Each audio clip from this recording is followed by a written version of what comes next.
গঙ্গোপাধ্যায় বলছেন? হ্যাঁ বলছি। স্যার, আজকে মুখ্যমন্ত্রী গেলেন সুপ্রিম কোর্টে, তিনি সওয়াল করলেন, কি বলবেন স্যার? মুখ্যমন্ত্রীকে সওয়াল করতে অনুমতি সুপ্রিম কোর্ট নিশ্চয়ই দিল, সেই জন্যই তিনি করতে পারলেন। তা না হলে তো পারার কথা না। তো তিনি তিনি কি 5 মিনিট বলেছেন? সময় চেয়েছিলেন, 5 মিনিট বলেছিলেন, স্যার হাম্বেল রিকোয়েস্ট, 5 মিনিট হুম, সময় চাই। তো আমাদের সুপ্রিম কোর্ট তো অত্যন্ত ভদ্রলোকেদের জায়গা, সেই জন্য ওনাকে বলতে অ্যালাউ করেছে সুপ্রিম কোর্ট। ভালোই হয়েছে উনি বলেছেন। স্যার, মুখ্যমন্ত্রী নির্বাচন কমিশনের বিরুদ্ধে একাধিক সওয়াল করলেন। মুখ্যমন্ত্রী নিজে প্লিড করলেন, মানে আমি বলছি তার আইনজীবীরা পাশে দাঁড়িয়ে রইলেন। এই মুহূর্তে রাজ্যের পশ্চিমবঙ্গে সবাই বলছেন যে ইতিহাসে প্রথম কোনো রাজ্যের মুখ্যমন্ত্রী সুপ্রিম কোর্টে গিয়ে লড়াই করলেন। হ্যাঁ, একটা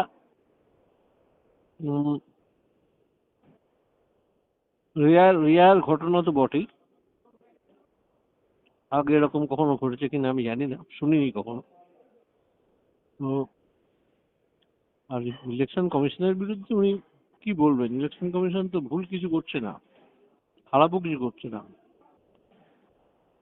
আর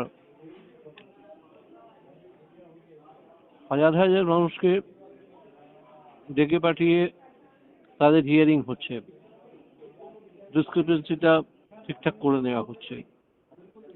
এতে ওনার বলার কি আছে? স্যার, এইটাই কি পুরো যে জিনিসটা হলো? আমি বলছি দিল্লি এই যে দাপাদাপি, আপনিও দিল্লিতে রয়েছেন, কার্যত আমি বলছি এই যে দিল্লির রাজনীতিতে নাকি প্রচন্ড এফেক্ট করেছে মুখ্যমন্ত্রীর এই বিষয়গুলো। এতে কি মুখ্যমন্ত্রী নিজের ভাবমূর্তি স্বচ্ছ করে নিলেন?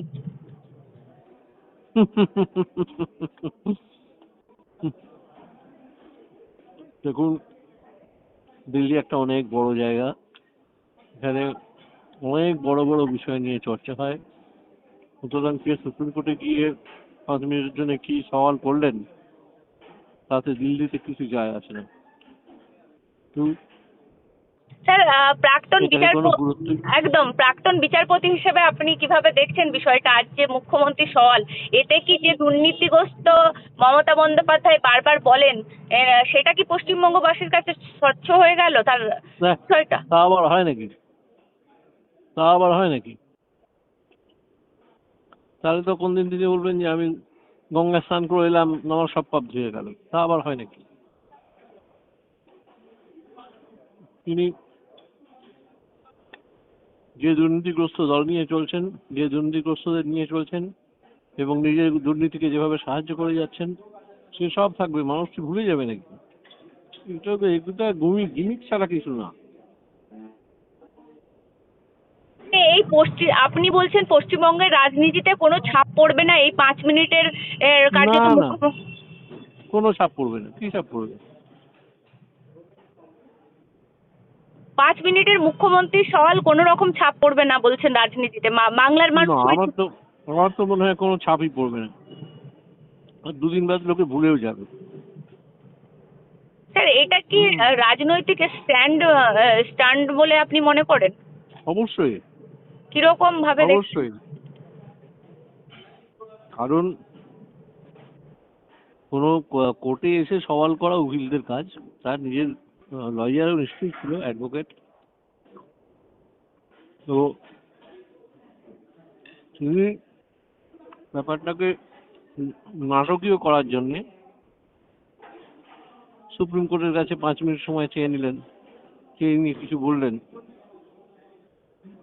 এতে রাজনীতির প্রকৃত যে অবস্থা তাতে কোনো প্রভাবই পড়বে না। স্যার, আপনি যদি বিচারপতি থাকতেন, আপনি কি অ্যালাউ করতেন মুখ্যমন্ত্রীর এই 5 মিনিটের সওয়াল? করলাম করলাম। করতেন?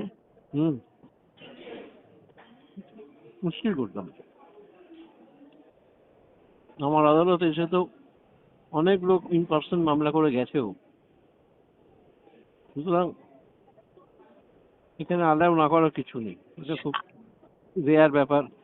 হতে পারে মুখ্যমন্ত্রী বলে কথা, তিনি এসে করছেন, কিন্তু এইসব অনুমতি আদালত দিয়েই থাকে।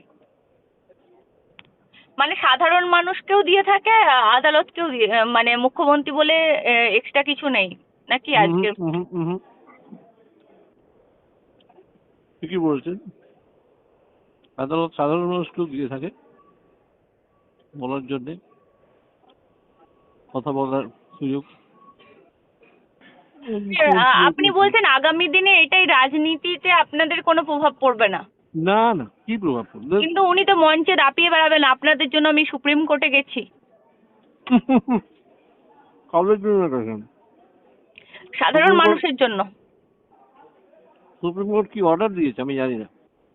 সুপ্রিম কোর্ট বলেছে বাংলা জানে এরকম কোনো অফিসার নিয়োগ, যারা পদবি বুঝতে পারবে এরকম কোনো অফিসার নিয়োগ করুন।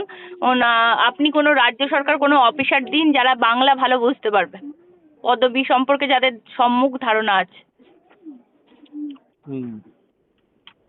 পরবর্তী শুনানি সোমবার, তাতেই মুখ্যমন্ত্রী হাসি মুখে বেরিয়ে গেলেন। হ্যাঁ, পদবী বিষয়টা যারা জানেন সেরকম লোকেদের পদবী বিষয়টা সেটেল হয়ে যাবে। এতে কি হলো? এতে কি জয় জয়কার হয়ে গেল মুখ্যমন্ত্রীর? হুম, কি জয় জয়কার না, কি জয় জয়কার? আমি তো বললো যা হলো, আমাদের সুপ্রিম কোর্টের ভূমিকা আরো উজ্জ্বল হলো। মানে মুখ্যমন্ত্রীর মুখ উজ্জ্বলের থেকেও আপনি সুপ্রিম কোর্টের মুখ উজ্জ্বল বলছেন? নিশ্চয়ই, সুপ্রিম কোর্ট আমাদের বিচার ব্যবস্থা অত্যন্ত সুনাম হবে এরপরে।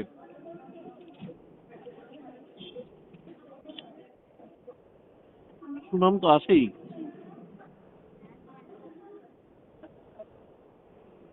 মানুষের জন্য এই বিচার ব্যবস্থা। স্যার, এইটাও এই মুহূর্তে বলা হচ্ছে কোনো রাজ্যের মুখ্যমন্ত্রী গেলেন না, আমাদের রাজ্যের মুখ্যমন্ত্রী গেলেন। তার মানে তিনি কতটা মানবিক। এটা মানবিক না, তিনি কতটা নাটক করতে ভালোবাসেন সেই জন্য। মানে আপনি পুরোটাই নাটকীয় মোড় দেখছেন এটাতে, আর কিছুই দেখছেন না? মোট টোট নয়, নাটক নাটক, নাটক ছাড়া কিছুই দেখছি না। স্যার, আপনাকে অসংখ্য ধন্যবাদ আমাদেরকে এতক্ষণ সময় দেওয়ার জন্য। নমস্কার। নমস্কার, নমস্কার।